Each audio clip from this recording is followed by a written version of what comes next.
Miraculous. Thank the Lord. Thank you, series. Got it. I was freaking out. I was like, what could this possibly be? Giving Skynet a sexier voice than ever before. Oh, no. I love those movies. Those are really good. Well, yes. And more seeming like reality in our daily life. It's true. Yeah. What a way to go by a cool robot. Amen. So you want to go over the questions and stuff first? I think we can. Are you good? I think we're good starting into them. If you want to make sure that they're set, I don't know what kind of chunk sizes of time you like to work with. 1 minute, 3 minutes, 5 minutes. I don't know. But if you want to manage, because what I get going, I can do 30 minutes, no problem. And that's not a good thing for this kind of format, unless the people are ready for it. I'm not too worried about it. I mean, we don't want to push over like an hour because it'll take me 3 months to edit the video. but especially on your phone. I'm good. Yeah, but other than that, I'm fine. I'm not too worried about it. But I was thinking as far as the science stuff that you've been working on, I think a good teaser would be good for that, and then we can just do a video for that later on, if that's okay with you, so that we have time to actually cover everything. So we don't want to cover anything from the science on this call? No, we can do that, but I'm just saying like a trailer, kind of like a yes miniature version, so then we can say we're going to come back and talk about this, and then we have all the time in the world, and that way it's not like 20 hours. Yeah, exactly. Good, great. I love that. That's super. Yeah, if you ask the questions one by one, I'll try to you can always give me a timeout signal, or say, or cut in if it's starting to get too long, and steer me. No, well, okay, but I'm extremely interested, and I've been excited about this forever. But I'm going to start out because I don't know how I'm going to edit it, but the reason it's set up like this is I'm on a green screen right here, and I have another camera shooting right in front of me, and you're going to be like in a TV screen or like something. I'm going to green screen you into it to where we could be like anywhere. We could be in the house or like the theme park from the movie or anything. So underwater. So we'll do inside a pyramid. Whoa. Yeah. Ooh. Yeah, that would be good.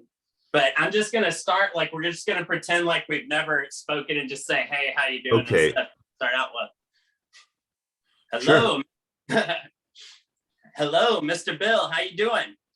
Well, Josh, hi. What a pleasant surprise. You showing up on my screen out of the clear blue. How lovely. How you doing today? Doing real good. Thank you very much. I'm really glad to be able to have a chance to have a conversation with you and your fans, and looking forward to our chatting it up. Me too. I'm super excited. So what we normally do first thing is talk about what your favorite movie of all time that you're not in is. It changes. Me too. It changes. And also it depends on what kind of a mood I'm in, what kind of a movie. Like for a long time, the Bourne franchise was, I couldn't watch that enough. And then I moved on to something else. I think I started moving on to independent gems like Crazy People. And what's Crazy People? What's it about? Dudley Moore is Madison Avenue advertising executive who just kind of goes off the deep end, and they put him in an insane asylum, tucked away, and he teaches everybody there in the day room how to write ad copy. He starts making commercials, and they're super fabulously popular. and they're bizarre commercials. So it's how it happened, and the cast is charming, absolutely charming performances. There's my wife Morgan has found a lot of these little gems, and I've been really enjoying them a great deal. What's something that you've seen lately that you're really liking a lot? I'll tell you something. Ernest Saves Christmas. I love that movie. He is so brilliant at humor. I agree. Incredibly humorous, and he dug Shakespeare the most, you know. Huh. Oh yeah, but all his intonations, especially when he's the dowager, you know. I need him to look at my will. Since I walked from the airport, I'll be dead soon. He's funny. I Oh always God, yeah, yes. ever So since I again, was a kid, he's so good. I love Ernest Goes to Camp. Some of them got a little Ernest Goes to Jail. That was really good. Some of them were a little shaky, but those were right. all commercials when they started. It was just local commercials. That was where that character came from. I saw him here in Austin on a number of local commercials for, you know, local weather station. He'd be up on a ladder at the edge of a roof, and the camera would be on the top of the roof looking down at him, and he'd go, "Hey, Vern, did you hear about XYZ? Yeah." And he, you know, and then later on saw him in his movies. That was kind of a kick. And then in Toy Story, he's pretty great. Slinky And Dog. yeah, and his appearances on The Simpsons I really enjoyed a great deal. I didn't know he was in that. His voice as a voice character.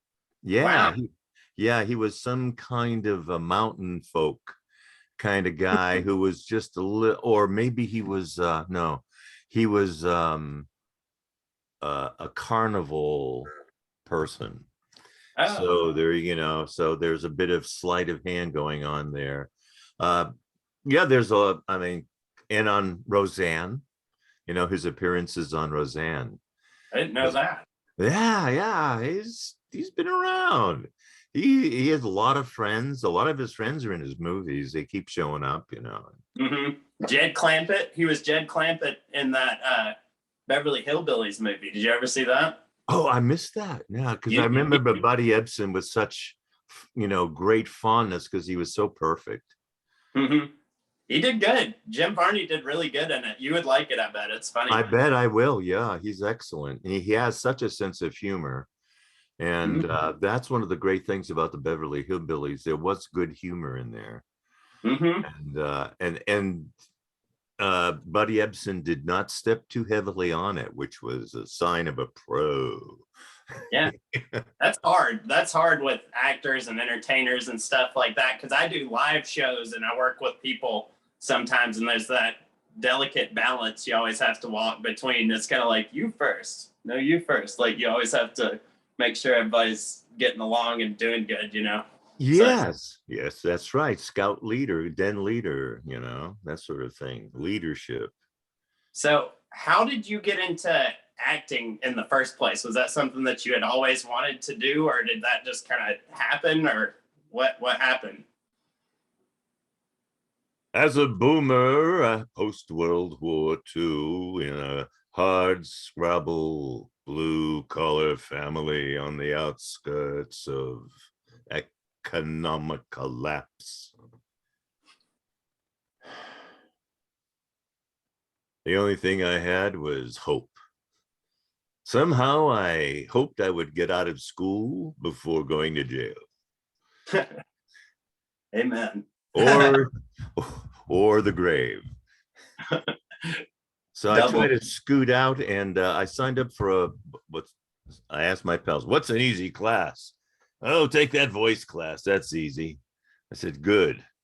I took it, and the speech teacher was this like genius from the left field. He was probably a beatnik at some point in his life. I think he was educated in Boston. Hmm. And yeah, this would have been 60s. Yeah, so that would have been right, Beat Generation for him. And he read to us. He read to us from Dickens and Shakespeare, and he would act it out. And then he would tell us what stuff meant, and our minds would get blown every single class. And I thought, hey, are we out? And so graduated, and I applied for a scholarship in Texas. Well, at a lot of colleges, and I got one from Texas, and I went there, and I was in their acting program in Lon Morris College in Jacksonville, Texas. And that was just a natural stepping stone to go to UT, where I got a Bachelor of Fine Arts in performing. Oh, wow. So with that little baby, I've been able to buy a cup of coffee at whatever it costs.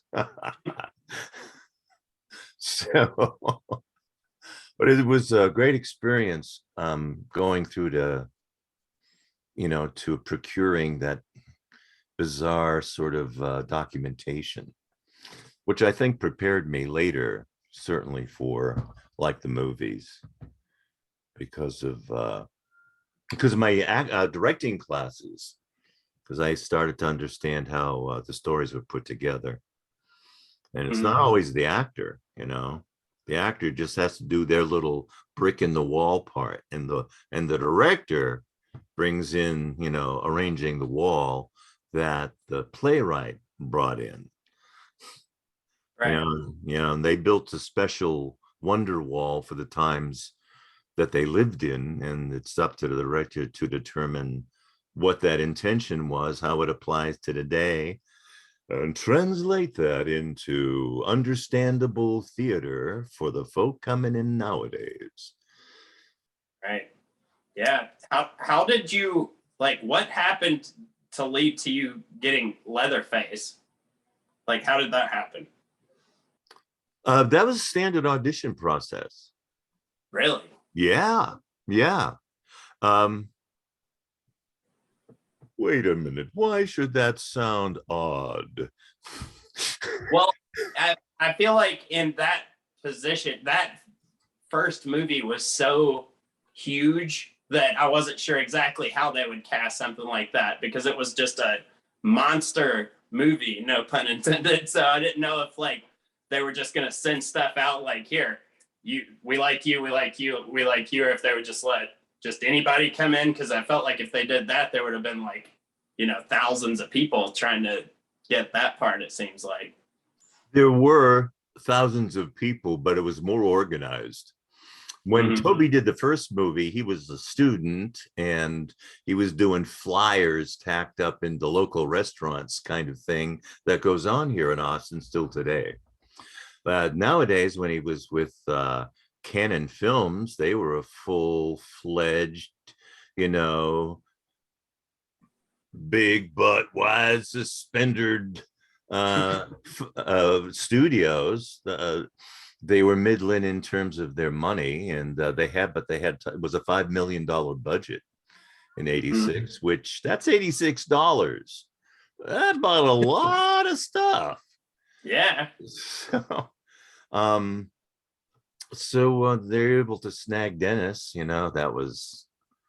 That was more smart than who could have ever thought he was be so great at that. But he's a tortured soul. He has played tortured souls from the very beginning, ever since East of Eden, and these tortured souls are tortured to giving in or going the other way and destroying everything. Yeah.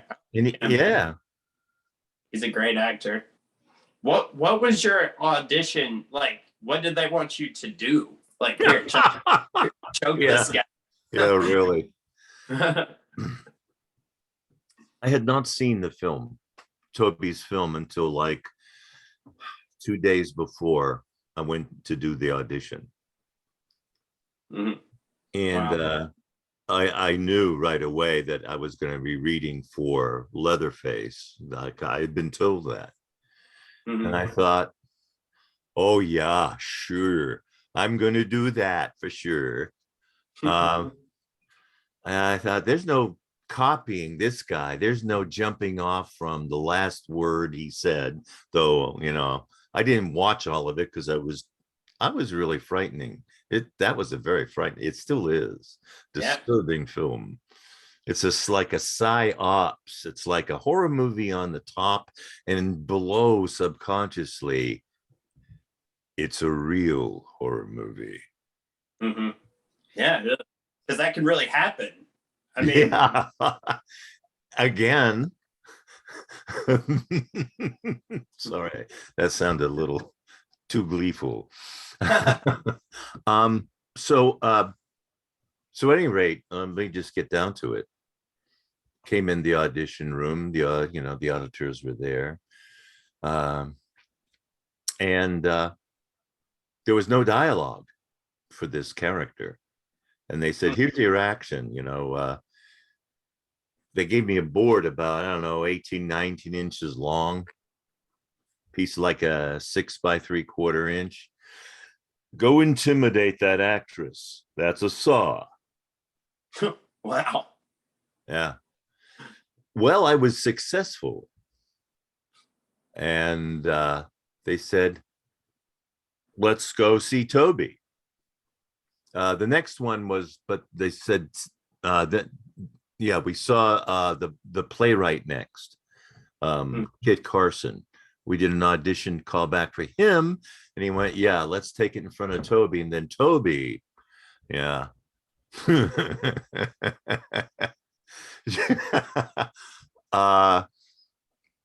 He was, remember, I don't know if you saw the film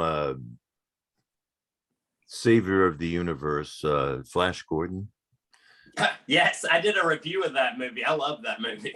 Great movie. Uncle Eric von Sydow as Ming the Merciless. Yes. Right. He's just taking his power potion and he's tightening up his gauntlets to go have some super sex with whoever the actress is at that time. Right. And the power was coming off of him like a Tesla coil from The Prestige, I love that movie too. That's a good brilliant movie. Yeah. Jackman, I liked him in that a great deal. Yeah. And Christian Bale, my word, he could be pretty subtle for a change, rather deeply, I thought was lovely. Oh God, I digressed. Where are we? Talking about intimidate the girl and then get to Toby. And so it was me and Caroline in the room together with Toby. So as far as Ming the Merciless, all that energy coming off him, the room we were waiting in with who was it, Kit and Pat Orseth and probably some execs from the studio. And Toby came in, it was like Ming the fucking Merciless coming in, man. It was, dimensions started shifting, colors started forming in the air. I mean, it was a lot of energy coming in that room. And I did one scene for him. He got it. Yeah, okay, good. And then he ran Caroline about 20 takes. And of course, Caroline kept saying, you want to see it again? You want to see it again? And he goes, huh? And so after that, we were said, hey, you're in. Sign up the papers and go report for work. So that was about the size of that one. What was the movie like? How was it shooting?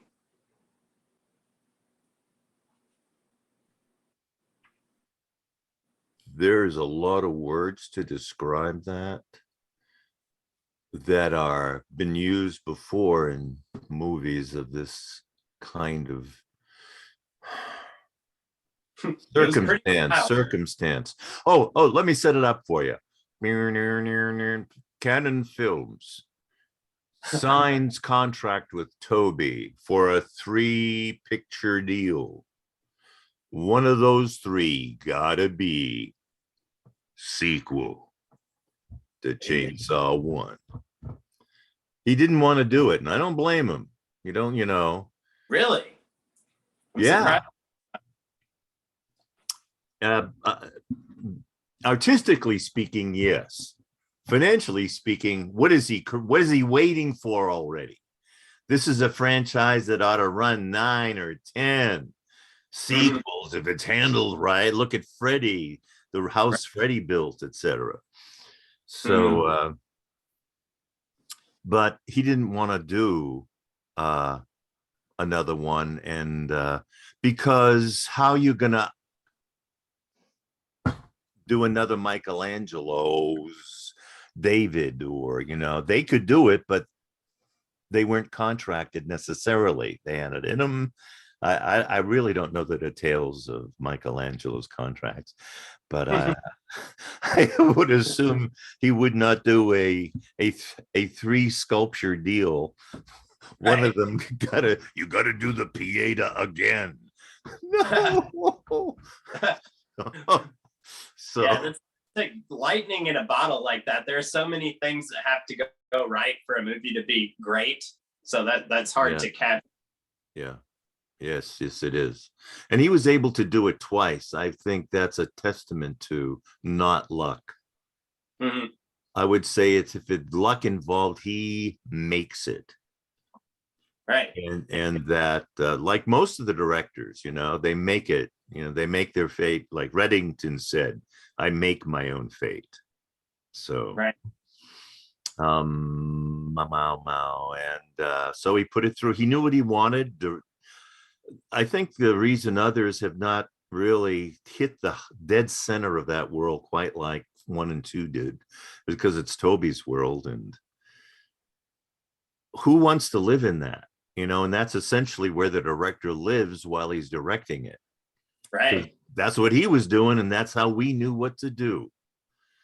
He was there showing us how to do it by just his way of being.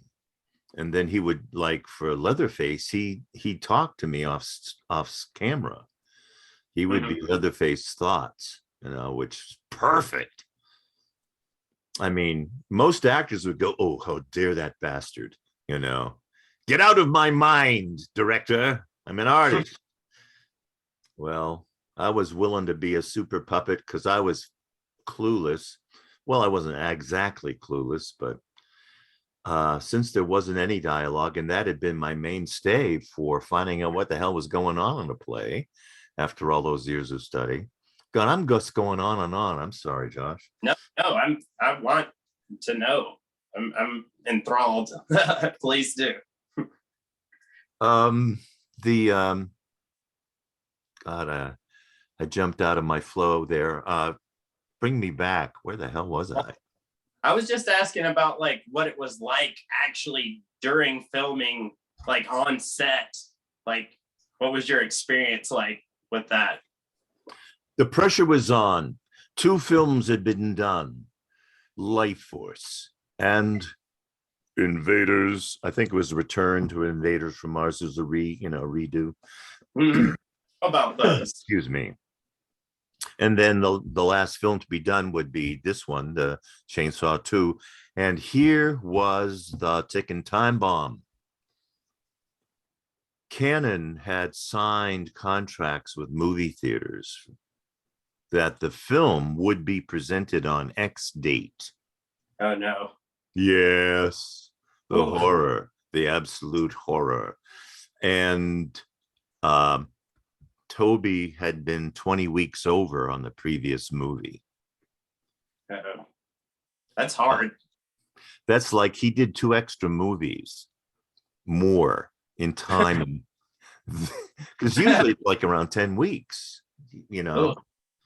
And I think that's what Canon had budgeted for us, because we stopped just a little bit after 10 weeks in a day or two.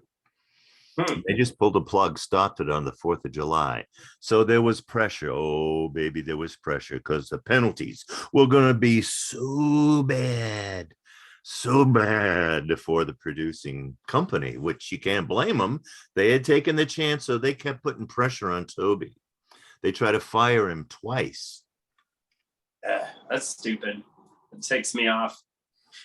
If it's what some folks would call a smart money move.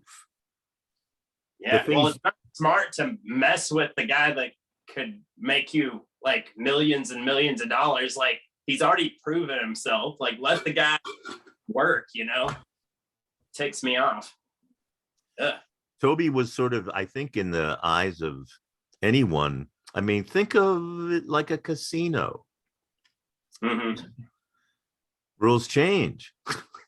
Right. Looks the same, you know, kind of Right. do the same thing, but the penalties are horrible and the rules are so much more stringent. Mm-hmm. So the artistic part was, I think, what Toby was really interested in. Kit, he wrote a screenplay that was really faboo. I mean, he wrote a play in dialect, a horror film in dialect that was just lovely. Yeah. And it's classic too. Boy meets girl. You know, that's the whole thing. The basic love story. I was walking down the street yesterday, and I wasn't looking where I was going, and this car like almost hit me. And then I looked up, and they're what are those things that hang on the rear view mirror that smell good? What are those called? Oh, You know, those little pine tree yeah, scents. but it Yeah. was Leatherface, and I was like, haha, that's cool. Yeah, I saw it yesterday, and I was like, that's really neat. It's crazy Probably how- smells like chainsaw oil, sweat, dry blood, and old screams. Yeah, I wonder what that would smell like. What? Yeah, I am curious. Perhaps it's chloroform. Just go to sleep. It's like those people that have dream catchers in their car, and I'm like, no, please, that's not a good idea. You should Yeah, while yeah, you travel, that'll keep your soul in the car, you know. right? So during like, what was your read on this character? Because I felt like you did a very good job of giving that character humanity, and that could have been a really hard thing to do. So what did you picture this guy as? Like, what was his life before? Like, because they hadn't really covered that, but I would imagine as an actor, you would have to, you know, think about that. Like, who was he? Like, what was he like before? That type of stuff. Like, how do you picture him? Well, one of the things about play directing, you find that while reading plays from the beginning of any written play to the present that you're living in, you find out that the basic building blocks of plays are pretty much the same. Family and the 1,000 natural shocks that flesh is heir to. So it's about the pain and the pleasure of family. Mm-hmm. And all the plays, you know, either the family blood kin or extended family or a newly, you know, I claim you as my family. It's family. Mm-hmm. So I just looked at it like kids in the neighborhood, you know? Right. Leatherface didn't get out that much, but he heard the girl on the radio and he's seen her. And, you know, his brain exploded. he had a super crush.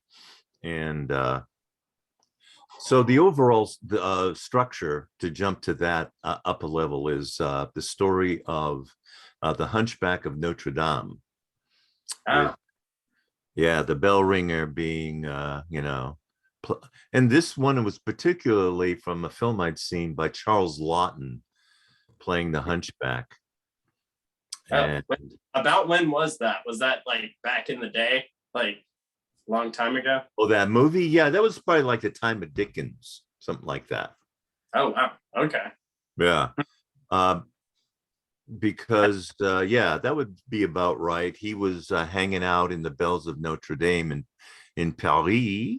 So that would be about right, I guess. Yeah. That's a good connection. 17. I never thought of that, but that makes so much sense. Yeah, Yes. Esmeralda, he protected her, you know, Mhm.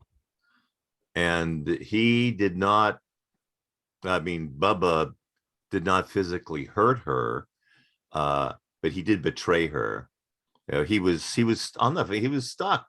You know, the family says kill her, and no, Right. stop it. Yeah. The way you played him, it seemed like he wasn't a bad person. It's like he kind of was influenced to be the way that he was. Like He he was wouldn't. raised wrong. Yeah, exactly. Right. He was told everything wrong. The soy, I mean, not wrong in the sense of the Sawyers were concerned, but in terms of living in harmony with your community. Right. Yeah, Not people. not so good for that. Yeah.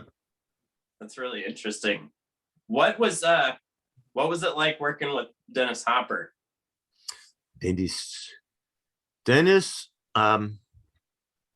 not for nothing is a star, a star. Let me Hmm. say that. There ain't much that is ordinary that they bring to the table when they're when they're working. I don't know what his life is like off set, but Wouldn't it be shocking if he was completely normal? That would blow my mind if he was just completely average Joe outside of the movies. Could be. I don't read him that way though. no, he's wired a little differently, meaning that the way he uses his nervous system is a little different than most people. But as an artist, he seems perfectly normal to me. Right. You know, Yeah. as an artist, he's yeah, and he has tremendous energy and focus and an ease that he blends together so that he's kind of in full inspirational mode, yet relaxed and pliable and expressive within the proper parameters of the job description of the character he's playing. Hmm. If you think of a character personality as a job description, it's a little easier to work with. Right. And then you can call all that's my hat. And you can change hats as we do naturally, like you got your interview hat on and you may wear that as a DJ. But if you're going to church, you probably don't wear that.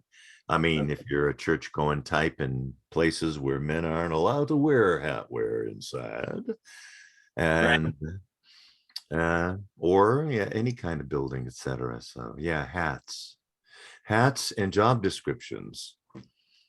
Right. So he could switch on and switch off just that easily. It just was he like his character when he wasn't in the movie, or was he kind of like the same? Would you think he would be like a what's it called? Like a method actor, or was he just normal and then he switched on over to the character during the movie when they were shooting? Or was he just in character the whole time? I got lost on the trail back there a little ways. I'm sorry to Okay. say, Josh. Maybe fewer pronouns and more nouns, and help me keep track of who the he and they are. Oh, with Dennis Hopper, was Mhm. he much different like before a take, or was he about the same as far as you could tell? Like, was he in character the whole time, or was he different? Oh, yeah, I see what you're saying. No, he didn't bury himself in a role like he was always Rambo no matter what. No, he was always ready to do a take. He was ready to work. He had all his concentration. He was ready in the moment, had his lines perfectly. And I got a story about his lines. Um, Tell. and um, it was like early in the morning. We had the sun was just starting to come up, so we were shutting down shooting for the night. And it was Dennis, me, and Bill Moseley to my right in the makeup chairs in the makeup trailer. And they were taking the makeup off us. And Bill was still, he was still boiling from from the set. You know how you take a kettle off the boil and it's still boiling when you carry the kettle away? Well, that was him. He was still cooking like crazy. And he started riffing in his chair because we both wanted to make Dennis laugh. We both wanted to impress him and also to find out what the fuck is going on with God. Can we swear on this? I'm sorry. What, to find out more about him. So Bill was talking about roles he had done that was similar to this in Leatherface, and because he played Quilt Face at one time, and then he started applying the most horrible conditions that would take him to the next lower designation face, like if he was a quilt face, charcoal face, etc. And Dennis was laughing a lot, and I asked him about Easy Rider, why he decided to make that film. And I think he may have taken it as that I was trying to, why did you bother doing that movie rather than I'm amazed that you were associated with a great movie too. And how did that come about? Perhaps the way I should have worded it, but he said, "Hey, I wanted to direct a film." Okay. So he's a little touchy. So I thought I would throw him for a loop. So in the middle of him laughing his ass off at Bill Moseley's humor, I hit him with a line of his from Easy Rider when he was in jail with Peter Fonda. They had just been busted in Louisiana. And I said, "Hey, man, he's Captain America and I'm Billy." And he jumped in without missing a beat from laughing and finished the line from 30 years ago. Wow. Yeah. I thought that's a brilliant artistic mind. Brilliant. I can tell he's a great actor. Yeah. But yeah. Yes. also, another thing I wanted to ask about, like, what was your costume situation like? Like, what was your costume? How did it feel? And was it easy to use and wear and stuff like that? Because I love the mask and all that kind of stuff. Now, wardrobe, your costume was a business suit and cowboy boots. I used to have a boutonniere in my pocket, actually pinned onto the lapel, a fake one. You changed it, and I think some of the production stills have the red carnation there. And then they worked with a red handkerchief, and then they just scrapped any kind of color there. I liked it. It was hot though. It was really hot in the underground part of the movie because it was in a unair conditioned space with about 1 trillion light bulbs on all the time. It was over 100 degrees in there. Wow. And yeah, we were all sweating like crazy. It was just like a long Quonset hut steel room that used to be the Austin American Statement newspaper press room, where they had the giant rolls of newsprint and printing off and spinning them out and printing those newspapers. So it was full of 40, 50 years of ink everywhere and inhaling that as well. But it had access to outside, also to the heat from outside, for it had no insulation. It was just a big metal room, sort of like the box from Cool Hand Luke. Oh, good grief. And there were 2 side doors, fortunately, to the room we were mostly in doing the photography. And they had rented a mobile 40-ton air conditioning unit with with an exhaust tube of the cold air about 3 feet across, 3 or 4 feet across in diameter. And they just back that in, crank it up, and blow a trillion cubic meters of cold air in there for a few minutes to try to bring the temp down, and so we wouldn't lose the patient. And then they'd have the cameras up, and then we close the doors and do it just one more time. How were you actually fighting in the fight scenes, or did they have a stunt person doing that? Bob Elmore was a stunt double, one of them. Let's see. We all had stunt doubles. Tom Morga, excuse me. Good Lord. The one for Bill was a tremendous athlete.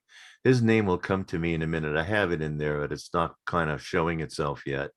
And Beth, I've forgotten Beth's last name. She was a stunt double for Caroline. And Tom was a stunt double for Luke. Not Luke, good Lord. Perry. Excuse me. Mr. Perryman, who played LG. Tom Morgan did some stunt work for him, and for Leatherface too, a little bit, but it was mostly Bob. It was pretty dangerous working with a live chainsaw, which had to be done at some points. Yeah. Yeah, Gunnar Hansen they didn't have a stunt double, and Gunnar Hansen had almost gotten gouged twice by accident. By total accident, not because of anybody was screwing around or bad safety rules. It was just serendipity in the air as well. So I did not mess with the saw. My job was to do the role and not get hurt. Yeah. Bob got hurt because he fell out of the pickup truck that was doing the in the opening part that was sawing the kids in the Mercedes. Yeah. And Leatherface had not been wired safely enough into the back of the truck where they wouldn't fall out. So that happened. So Bob was the guy doing that, and he got injured. And and Tom Morga then filled in for Bob. And Tom Morga was thrown out of the truck too. Wow. Then the stunt coordinator, John Moyo, came to me and asked me, with the entire stunt cast there too, and Bob with his arm wrapped in this giant clear plastic garbage bag full of ice and taped up like you see on the football games. And he was asking me if I'd go ahead and do some scene work with the saw and it would be safe. And I didn't trust him whatsoever. I bet not. Oh. I had heard about how harsh and corporeal he is with his stunt people. And I thought it was pretty low class to try to shame me into it, bringing all his people in. I could understand Bob, but not all the others. And plus, it didn't make any sense, because if I get hurt, then it's totally going to be in trouble. I got hurt for a week. I caught pneumonia. Toby told me that it was the Bob stunt mask had been stolen and he was using mine. And Toby had told me later at a convention that Bob had the flu and that I had probably caught it from the mask. I don't know if that's true or not, but bummer if it had been. But I was in bed for a week, taking meds every 2 hours around the clock until I could get back. So Bob kind of filled in for one of the scenes I had been slated to perform. And I figured it was dangerous. I mean, just the nature of something called Texas Chainsaw Massacre sounds pretty Yes. dangerous. That's The crazy. tension was high on the set because of the pressure, time pressure, to get the film. Toby was editing on the lot. He would leave the set and go on to another part of the lot and go to an editing room they had set up, and he would be editing there. I believe he also said there would be no like editor's cut, because he said, I cut the movie I want, and that's it. And I say, well, yeah, look, it works pretty good for everybody so far. Yeah. Yeah, I figured y'all were like on thin ice with some of that stuff. Some of that stuff was like, oh my gosh, like that was crazy. I have a question. Excuse me. So I'm an actor. I've been in a couple TV shows and Yeah. movies and stuff like that. And a lot of the people that watch this are actors. And Yeah. for newer actors, what advice would you give to someone that's trying to get into the industry or new? I have several pieces of his advice, unquote. One, don't do it. If you think that there's a possibility even you're getting the low end of the money of the people you see on the big screen, you are not correct. You do have a chance, but it is so slim unless you go fight where they're giving out the roles that do that sort of thing. You got to be prepared for a long haul. Some of the best actors I knew that I worked with in this town as an actor went to Hollywood, and it took them 10 years.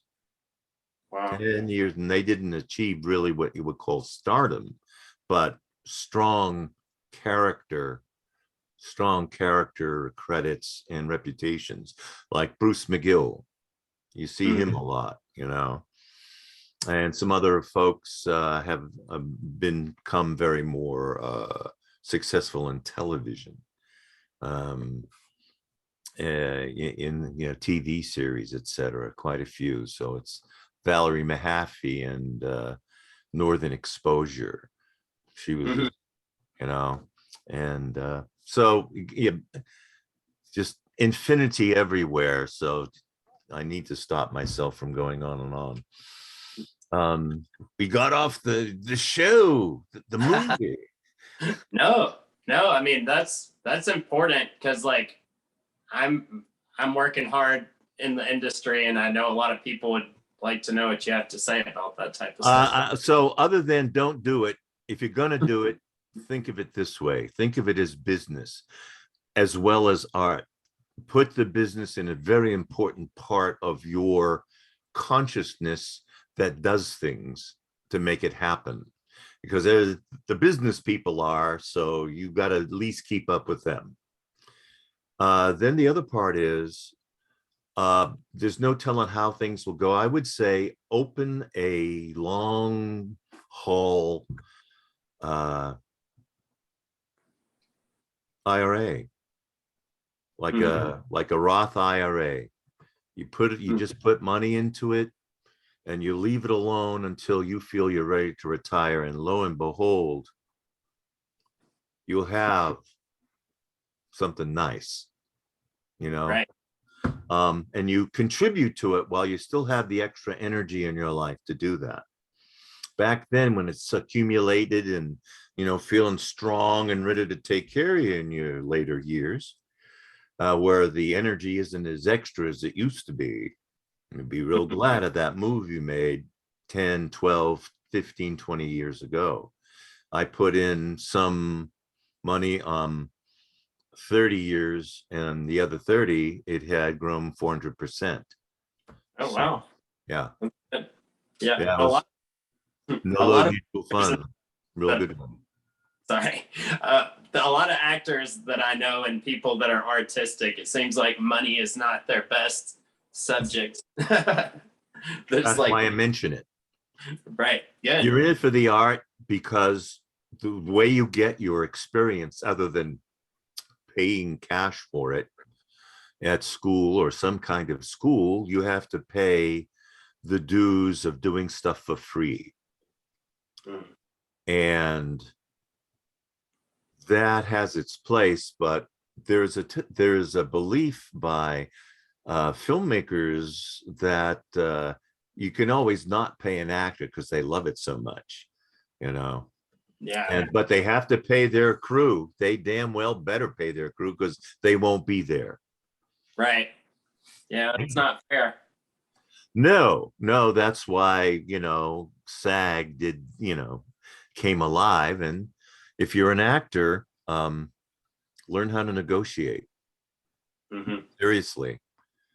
It can be a win-win. It can be something. Get credit, If they can't give you money, say, look, I want to be listed as with an and or introducing, something like that in the credits, so you can get some notoriety, because mostly what we're rehearsing is being in the mind of the audience. Mm-hmm.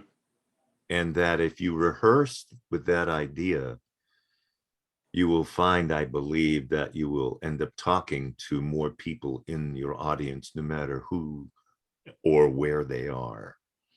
Especially in film, it's nice because in live theater, you can like relate to them with vibes, and you can have an effect on the way that performance, that production is going to go that evening. Can't do it with a movie. Mm-hmm. Movie is just one way and it's coming at you. Right. So what are you making available to your people?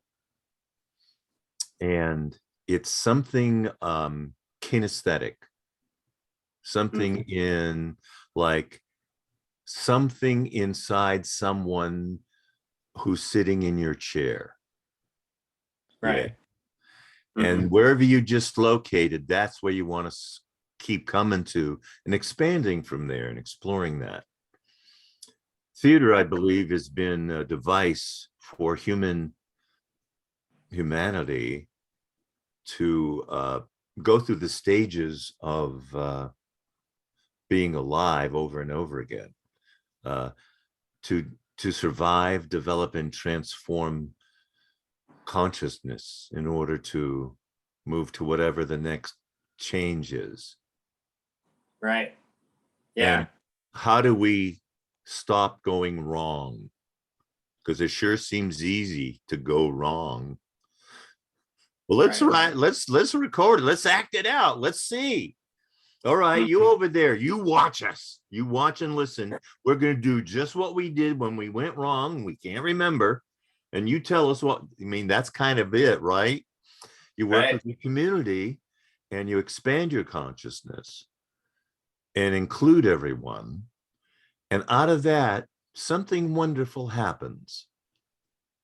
Yeah. That makes me think about, it's like theater or film, all that type Mhm. of stuff. If you were to ask somebody, they would say, you can live without that. That's not vital to survival, but at the same time, it has always existed as long as humans have existed. And that, I find that interesting. Exactly right. We're not so much, see, we're a multi-process creature. It's sign of a survival, developing, transforming thing we do. We're in the state of becoming.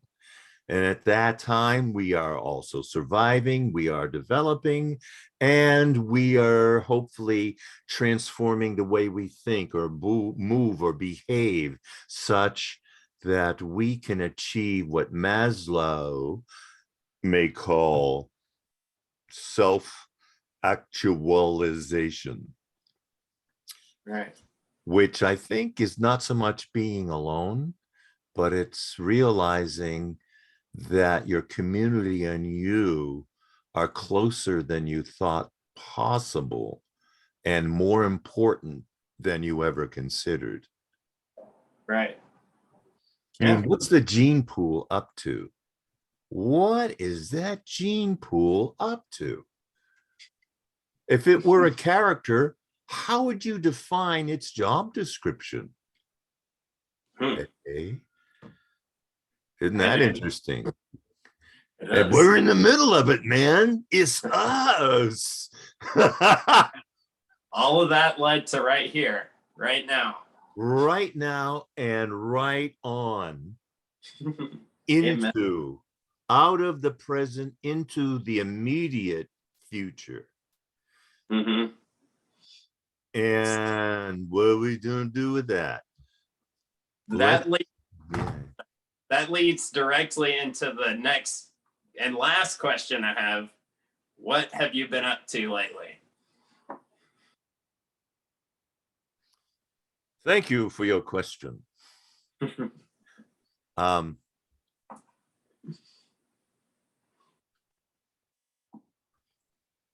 in a world where starship technology is dreamt of, the question remains, how would you recognize it if you saw it? Eh? That is the best intro I've ever heard for anything. A plus. Thank you. So how would you, let me switch roles for a second and take us from how would you know it? Let's say you already knew it. How would you show someone else, someone like you might have been before? Mm-hmm. So Jean-Luc Picard and the Star Trek gang go to a planet and they see that the development is similar to theirs, both in species and the planetary development is such in the solar system they're in that they notice similar kinds of patterns are repeating with the climate and with the geophysical and geomagnetic levels of the planet. And that because the cosmos are like a giant clockwork, that with the right computer and programming, you can chart where those pieces of the clock are going to be at any given calendar date from where you're measuring from. Does that make sense? Mm-hmm. Yeah. So Picard and gang projected that this planet would be in trouble because it would be in a state of magnetic recession. It's the strength of its magnetic field would be decreased, which is normal for it to do that for a time, and then it regains its strength. But it's a long, long time in terms of human lifespans. What And would that cause? What happens if that happens? too many pronouns. What happens if what happens? Oh, sorry. What happens if the magnetic field recedes? What would that cause to happen? Oh, okay. So the magnetic field, part of its job is to protect its own self, its magnetic field, from being messed with by the supercharged particles from the sun. The protons come in and they're attracted to the electrons. It's an opposite charge and they just want to be kissing cousins and they yippee and they spiral down around the magnetic lines down to as deep as they can get. And these magnetic lines go through the mantle of the planet, all the rock and all the stuff down there, all those gives, all that thing of those water, minerals, etc. Right. And these trillions of spiraling hot protons gathering together and spiraling in toward the center gather their heat and they start to heat up the water in the rock. Mm-hmm. If you have 1 ounce of water in volume and you turn it into steam, the volume of steam you will have is about 17,000 ounces of vapor, Wow. and it pushes hard. It pushes real hard. And seismic problem, meaning volcanoes. China, I just looking today at the internet that China's dormant volcano for 50,000 years looks like it's fixing to recharge and let fly. And it looks like it could be a bad one, perhaps as bad as the caldera in Yellowstone here in America. Oh no. Yeah, that's a huge, that one would wipe out pretty much this, the North American continent. Good Lord. Yeah, it would affect most of it and some of Canada, maybe into Central America. The Eastern Seaboard might be okay. It depends on how big it is. So at any rate, we want to slow them things down. How can we stop that? So Picard and company say, look, we've got the technology. We know what it needs. What are the things that happens with a magnetic field on a planet like ours is that it's spinning. It's a spinning spherical magnetic field. Now, as I understand it, and I certainly want to be corrected because I'm not an expert, I'm an actor, but in studying this, I've run into a few facts, and I always look for corrections, that the poles, north-south pole, will spin in opposite directions on a spherically spinning field, magnetic field. And this differential, go ahead. Sorry, I was going to say, I'm going to have to go with you about that because I don't know either. Yeah, take this as true, until further notice. And this differential in spin causes a magnetic sheet to emit from it in all directions in a globe, in a sphere. And this magnetic sheet waves like ocean waves. And it keeps going out to the end of its magnetosphere boundary. And that boundary bumps right up against the sun's radiating field. And what happens then, because the sun has more highly charged energy particles that will invade, this wavering magnetic sheet starts to pile up against that incoming invading torrent of protons and highly charged particles, and it's the layers bunch up and magnetic bubbles, as reported by NASA, form in these folds, and they form such a number of them that it gets foamy. So it's a lot of magnetic foam that acts like a sunscreen, a sunblock. It slows down and traps those protons. So what comes out on the other side is manageable for our magnetosphere. I didn't know that. Not many do. Not many do. I didn't know this until recently. And I don't know how many others knew this until recently as well, because this is really kind of a lot of what you would call new research. Right.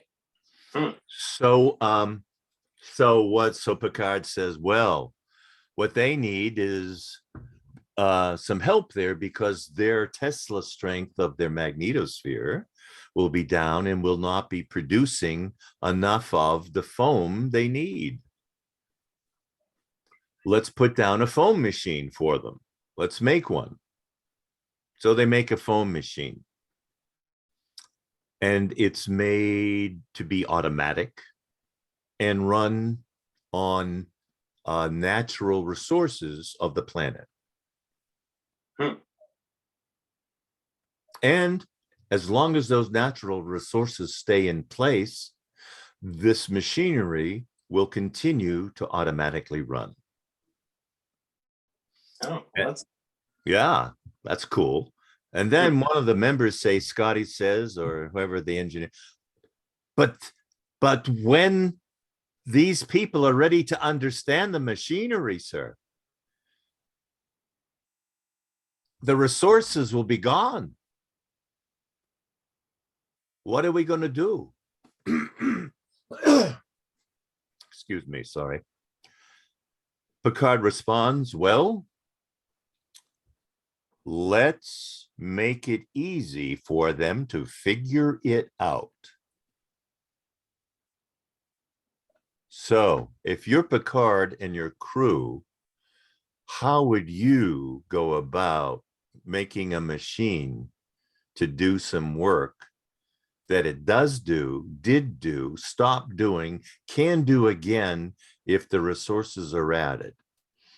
How would you, generally speaking, make available to the future humanity what clues would you offer hmm. for them to understand this? It seems like it would have to be something. The only thing I can think of is make it adhere very clearly to as many basic scientific laws as possible. And then you could just follow the breadcrumbs, I guess. Yeah. What do they already know? What should they already know? If they know anything about the physics, the reality of physics, like numbers and geometry, that sort of thing, Right. then we can lead them by what they already know into what we know and what they want to know. Right. Does that seem like a reasonable thing that a reasonably intelligent, logical crew would do for someone? Does to me. Yeah. Well, that's what we have at the pyramids of Giza. We have that.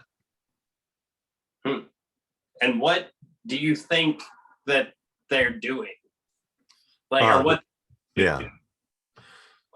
They make foam. That one of the things they do is make magnetic foam. And does that protect us, or does it? Yeah, protects us. It now this is I can show that it's an MHD installation. That's not going to be a problem. The end result, I think, is magnetic foam that gets produced and distributed down and up. That's the big picture that I've got so far. And that it works with the other two pyramids there. And I think it works with the other pyramids that are on the planet, that they'll probably be in some kind of energetic network that allows some protection from the incoming. Might get, it might be just a certain portion of the planet that may be allowed. I don't know. But I do know one thing, that these are not just stone buildings. They're machines, MHD, magnetohydrodynamic networking machines. They use salt water, a combination of salt water and particulates, piezoelectric particulates. Could be dolomite, might be something else. It might be Rochelle salts, but most likely dolomite, since dolomite is found interior to Khufu. And so that's the main boiler, is that place. So it would be like a secondary atmosphere almost, or something like that. I see what you're saying. It the foam. The foam would be carried up to the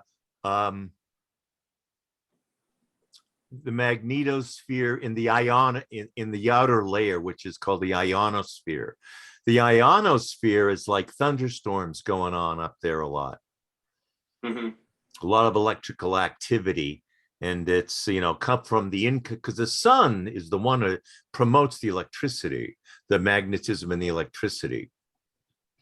So the foam starts to be pushed up and it pushes it. So it's like an atmosphere made of magnetic foam. I don't think it's breathable. You know, it's outside of any kind of Earth atmosphere that would be breathable, Right. but But it's there.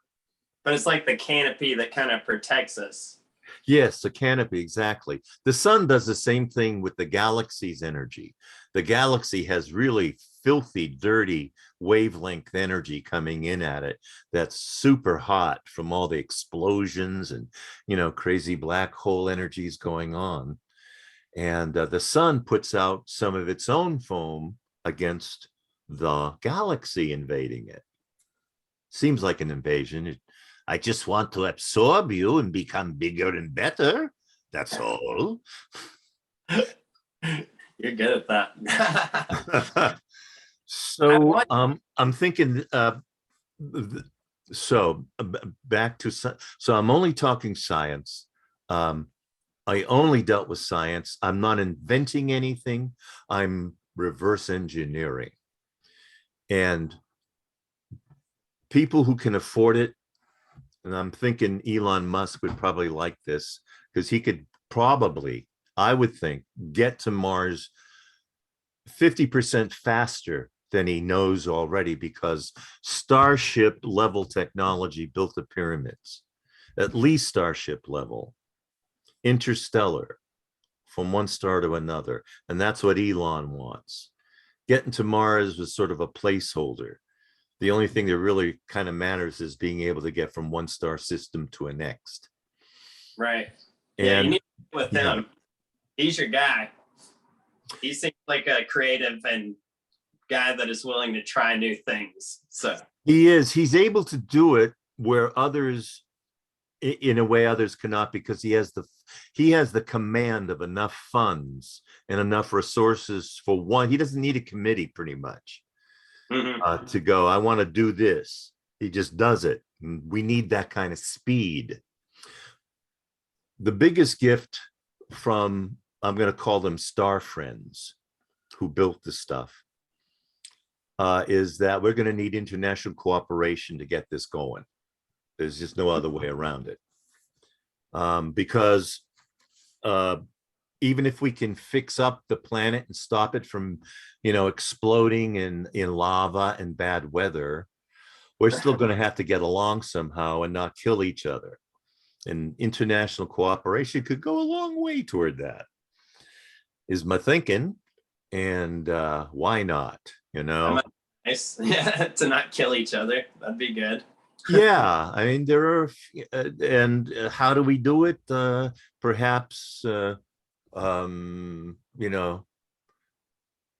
rename Giza the Mountain of Love and, and start, because the reason it's, I think, there is that it's over a big, see, the Giza Plateau is 60 feet above the crust of the planet on the surface over there in Egypt, at that area. And it's all made out of piezoelectric material that will allow vibration and electrical impulses to be sent from the entirety of the 1,600 square miles of it down to the center of the planet. And because it's over the African, they call it the African blob, but it's like a geographic stone connection, like an extension cord from pretty near the surface of the planet at North Africa. Like a reservoir, kind of. Yeah, it's just like a big old stone extension cord connecting with the center of the Earth, which is an electromagnet. And on the other side of it, directly across from the African blob, as it's called, is the Pacific blob, which doesn't extend up as far, certainly, but it's part of the global electrical circuit. Right now, the Giza Plateau and all the edifices upon it are placed within the global electrical circuit.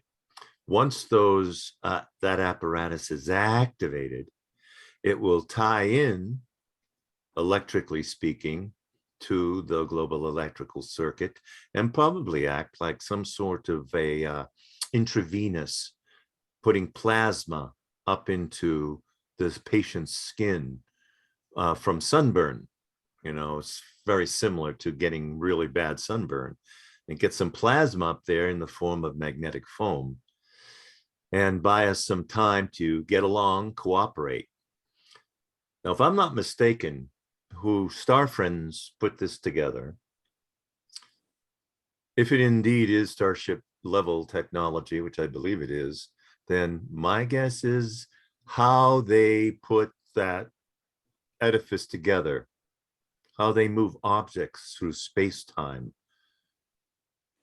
I think that's available. That knowledge is available. And that's the kind of object you want to be able to move from star to star. Yeah. Like, what's that movie? With the big portal, the Stargate, like a Stargate or something? I don't know.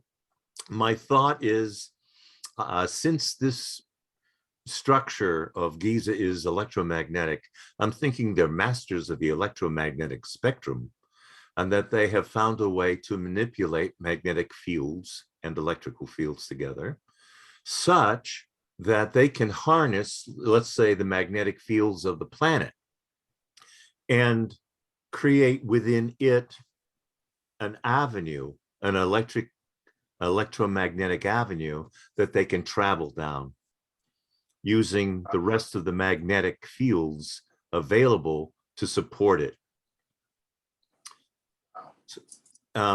Something like that might be considered like a, it's called a self-inducting loop or a solenoid. You know what solenoids are, sort of a loop of wire, electric wire, and it will move a steel bolt along the direction of the current. What that is, that's interesting. And the center of the Giza pyramid has a giant solenoid conduit. The pyramid is wrapped with a stone wire, in a sense.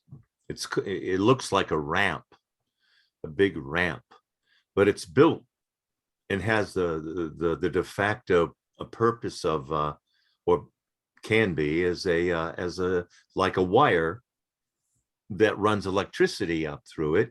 And when that happens, a magnetic field, like if you had a donut and you pulled it real tall, so you had a tall donut in a tall donut hole, right? And you put rings around through the hole, like you put you broke the donut open and you put about 10 rings, and you hook the donut back together and you space the rings out, and those rings would be the lines of magnetic force. Mm-hmm. Okay. And they go down through the center of the donut in parallel lines. Mm-hmm. And that right there is your gun, an electron gun, a linear accelerator. That's what it's being used as. Yeah, linear accelerator. There are a couple of them in the pyramid. There's one in the Grand Gallery. I want to, if I can take the time to explain this, because I may not have a time to do a video of it, but I at least want to tell it. In the Grand Gallery, which is a room shaped like a giant rectangle that is in the shape of a parallelogram. There's a north wall, the south wall, and it goes uphill south. And I'm trying to get my camera here. Yeah.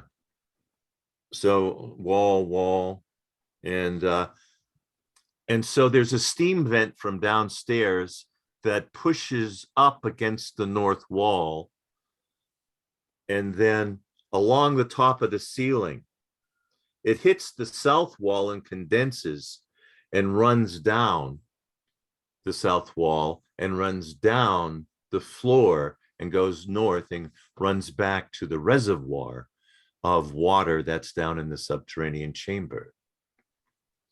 All of the liquid that is formed in the pyramid is electrically conductive. Not only electrically conductive, but with piezoelectric particulates in it, it becomes supercharged and creates a tremendous amount of electricity. So this isn't so much like a dynamo that spools out sustained, clean, steady, usable one one wavelength of electricity for end users, but it's more like thunderstorms inside the pyramid. Wow. Yeah, the steam, because the steam essentially is a cloud, right? It's a hot cloud. Right. Part of the steam, go ahead. So it's like basically the pyramid's like a battery that's making its own electricity or getting it from underneath the earth. No, it's getting it from the piezoelectric particulates. When you see a piezoelectric crystal has a structure of electrons that are in pairs, except one. And one side of the crystal is positive, the other is negative. Did I just lose you?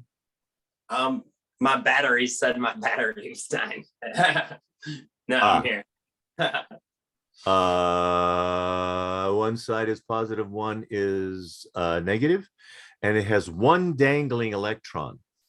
Now, if that piezo crystal has its surface shifted as little as 10%, that crystal will emit an electric field and will emit alternating current. The current, it squeezes out that electron, and the charge jumps from one side to the other until all the material crystal is gone, or the mechanical pressure to change the crystal shape is gone. And that's the way that works. Piezo crystals, when applied with pressure, any kind of mechanical pressure, that could be sound, it could be, steam pressure, it might, some heat, will produce an electrical current. If you keep squeezing it long and hard enough, it'll just send out that voltage. However, if you hook electricity up to it, it'll vibrate and create ultrasound. And it has three distinct different motions that it makes, which are being harnessed today in tools such as electric toothbrushes, step motors, lots of things, lots and lots of things. So how do we get the steam? How do we get the steam? I'll tell you how it's steam. Bernoulli cavitation. Bernoulli was a dude who discovered all these cool laws about fluid mechanics, hydraulic mechanics, engineering. And that if you've got like fluid, like water shooting down a tube, and then it goes into a smaller tube, that water's flow rate will increase. It'll go faster. But the pressure that keeps the vapor into water decreases, so that its pressure allows the vapor to create bubbles. And those are bubbles of vapor made of highly charged, electrically conductive, and electrically explosive creating materials that are going to receive a tremendous amount of mechanical energy. Because when that fluid that's creating the large bubbles gets to a larger space, There is a larger air pressure, and that bubble now, instead of going this way, goes with at least several tons per square inch, probably more. I've read tens of tons per square inch. Like a mini Big Bang kind of or something? Well, it's the same kind of deal in nuclear weapons have a core, two hemispheres of plutonium inside a chamber, and either side of the plutonium is an explosive that's set to smash them together in an implosion. And that implosion is tremendously strong and creates the fission. In the cavitation in Khufu, the cavitation squeezing the bubbles creates a tremendous amount of electricity, which sends out a lot, which then stimulates a bunch of ultrasound from other piezo particulates, which creates more electricity. And it's just a sort of a vicious circle. Right. And so if it's like you had, ever notice ever go to the movie theater and they're making popcorn for you at the concession stand, and the popper just starts, and it starts slow and it pops faster and faster and faster. It's kind of like that, but there's no stopping it. It just keeps on going until the pressure has to be released. Right. So that's why the well passage is a steam valve to travel the steam upstairs. And I think some of the openings on the northeast shoulder of the pyramid itself of Khufu, because it's been shown that people could get from the interior of the pyramid out to the exterior through one of those northeast shoulder openings. I'm thinking that's a pressure release valve for the system. And you need stuff that heavy to be able to withstand the kind of pressures that are being used. I'm sorry, go ahead. Oh, no, I was just saying that's incredible. I was wondering if we could possibly get back with you, because I want to dedicate a video to this, and whenever you have time. And I would like to with you, and we can do a full video on this, if that's okay. Well, last words before we leave, in case the world ends. So one of the things science has told us from this pyramid set up at Khufu is that you can use salt water with piezoelectric particulates and create steam, and create a steam-driven pressurized system that you can use the steam to drive equipment like dynamos, so you can get away from fossil fuels. Also, the steam will allow you to turn salt water, either another vessel full of just salt water, into steam, and then use it to distill potable drinking water. Wow. And this will be cost effective. Right now, it's cost effective drinking water from salt water. Using fossil fuels just can't be done. This could. You could have these little pumps set up all along the seacoast, doing large volumes of drinking water for irrigation, pressure for pumping water inland for irrigation, less dependence on fossil fuels, and perhaps better climate, because we won't be burning it. And there must be, I can't imagine there isn't more. I've just been able to see a little bit, and I'm an actor. I think I would say a civil engineer, geotechnical civil engineer especially, because they work on planetary sized projects. Like the Giza Plateau is, I would say, a geotechnical engineering project. It's planetary sized, yes. Wow. Yeah, well, that sounds like it would definitely fix many, many, many of the problems that the world faces. So that would be very vital. I think if we did a computer simulation, we don't have to go to the pyramids to learn them a whole lot about them because there's already a lot. Scan pyramids have taken a lot of data, and did a laser scan of all the pyramids. Oh, you hook that up into, Elon Musk's supercomputer system, don't you know? Yeah, they'll find out a few things, and hopefully, if hopefully, hope is not a process.